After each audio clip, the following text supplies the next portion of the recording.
ఈ సర్గలో మనకి 66వ సర్గలో కుంభకర్ణుని చూసి వానర వీరులంతా కూడా పరిగెత్తే సమయంలో అంగదుడు వాళ్ళని యుద్ధానికి బాగా ప్రోత్సహిస్తాడు. చాలామంది వానరుని కుంభకర్ణుడు వధిస్తాడు. తన ఆయుధంతో వధిస్తాడు. కొంతమంది పిసికి మరీ చంపేస్తాడు, కొంతమందిని తినేస్తాడు, కొంతమందిని విసిరేస్తాడు. ఇంత అంతా అని కాదు, వానర సైన్యం కుంభకర్ణుడి చేతిలో చాలామంది మరణించడం జరుగుతుంది. అలా ఎంతోమంది రాక్షస వీరుల్ని వధిస్తూ, వానరులు ఉంటే వానరుల్ని రాక్షస వీరులు వధిస్తూ ఉంటారు. అదే సమయంలో కుంభకర్ణుడు భయంకరంగా వానర జాతిని నశింపచేస్తాడు. చాలా సంఖ్యలో వానరులు మరణిస్తారు కుంభకర్ణుడు యుద్ధానికి వచ్చాక.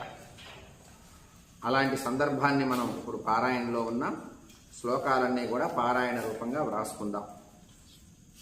భగ్నానాం ఓ న పశ్యామి పరిక్రమ్య మహీమిమాం స్థానం సర్వే నివర్తధ్వం కిం ప్రాణాన్ పరిరక్షథా.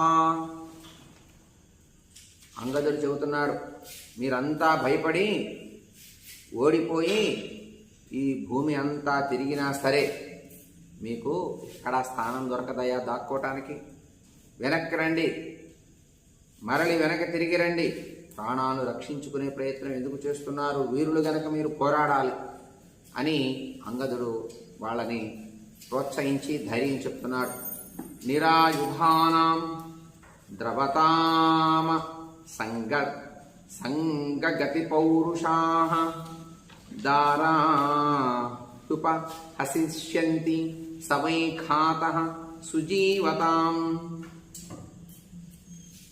మీ పరాక్రమానికి ఏమైనా అడ్డుందయ్యా వానరులారా? ఎంత పరాక్రమవంతులు మీరు, ఎంత పౌరుషం కలిగినటువంటి వారు. ఎందుకు ఇలా భయపడి పరిగెత్తుతున్నారు? ఆయుధాలను విడిచి ఎందుకు పారిపోతున్నారో తెలియటం లేదు. మిమ్మల్ని చూసి మీ భార్యలు పరిహసిస్తారు, రేపొద్దున సిగ్గుపడతారు, అవమానపరుస్తారు. బాగా ఆలోచించండి. మీరంతా కూడా మంచిగా జీవించిన వారే కదా, అలాంటి వారు ఎందుకు పరిగెత్తుతున్నారు? ఇలా పరిగెత్తితే మరణంతో సమానం. ఈ రాక్షస వీరుణ్ణి చూసి మీరంతా పరిగెత్తుతూ ఉంటే మీరు మరణించినట్టుగానే భావం చేయండి అన్నాడు అంగదుడు. వాళ్ళని వెనక్కి పిలుస్తూ పెద్దగా చెబుతున్నాడు. నిరాయుధానాం